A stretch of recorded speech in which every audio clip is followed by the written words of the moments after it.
act of desperation. This was an act of public safety.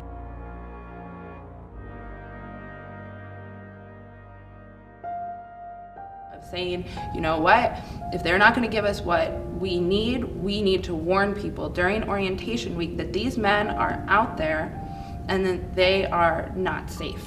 And so there was the publication of this list. Yeah, the Hyde Park List.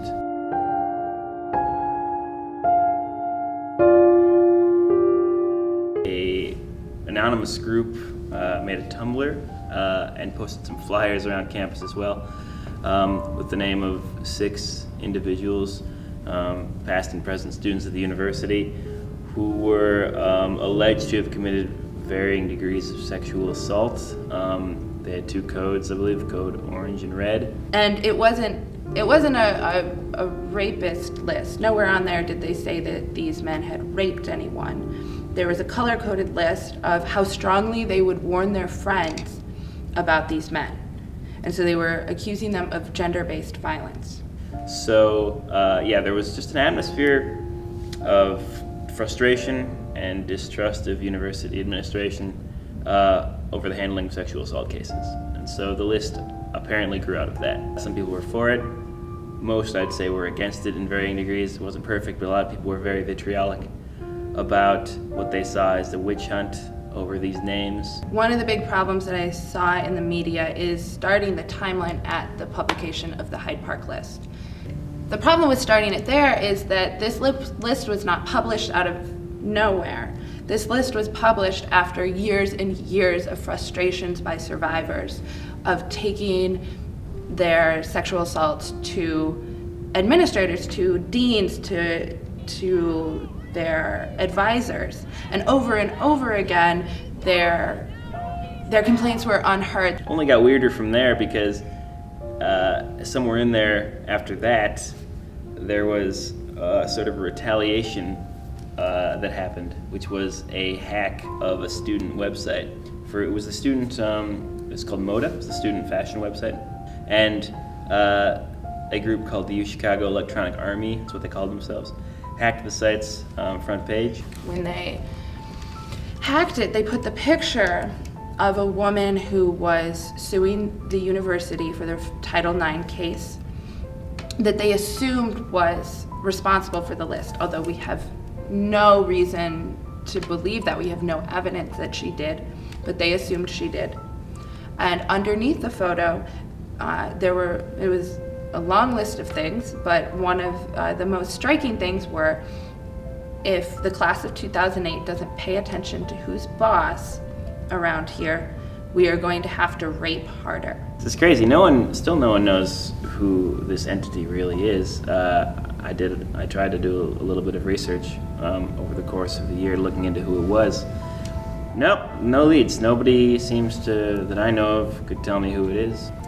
Could easily just be a banner that several different people are hiding behind. Could be one person, could in fact be an army of like 10 dudes interested in hacking. And the University of Chicago administration did nothing. They characterized this as an online feud between students.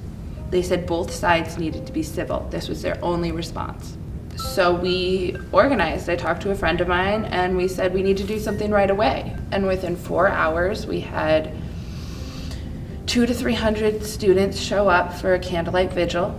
That a lot of students had heard about this and maybe were scared, and we just wanted them to know that there was a large group of people on campus who were there and who were going to take care of them and that we take care of each other. And then we had a speak out on campus that lasted hours. It was just amazing how many people came together and then felt safe from this event. My name is Kay, and I'm a survivor. I'm also a student at the university.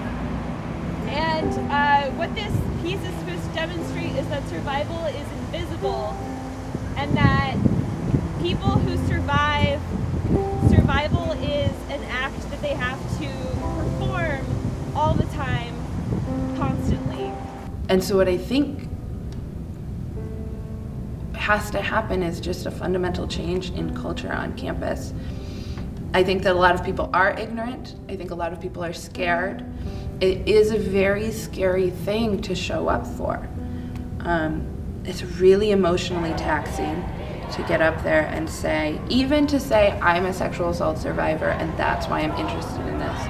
Or even just saying, I stand with sexual assault survivors, because it's taboo.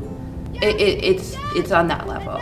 It's the media, it's people you meet will treat you as if you have been damaged, that you're a slut, that this has anything to do with sex.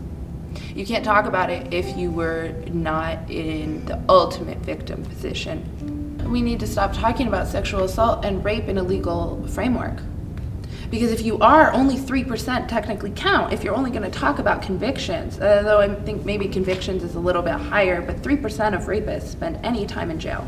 So we need to start talking about it in a broader framework and stop talking about it in terms of blaming. We need to talk about it in terms of caring for each other. If you say, oh, I was raped, the first response from somebody else is, oh, I'm gonna kill him, which makes it about the rapist. We need to listen to survivors. That really needs to be number one. Listen to survivors, believe survivors. Tell survivors that we believe them, and that we believe them, and that their rapes are not incidental, that their rapes matter, that their voices matter. Hey, hey! Ho, ho! Rape culture has no! Hey, hey!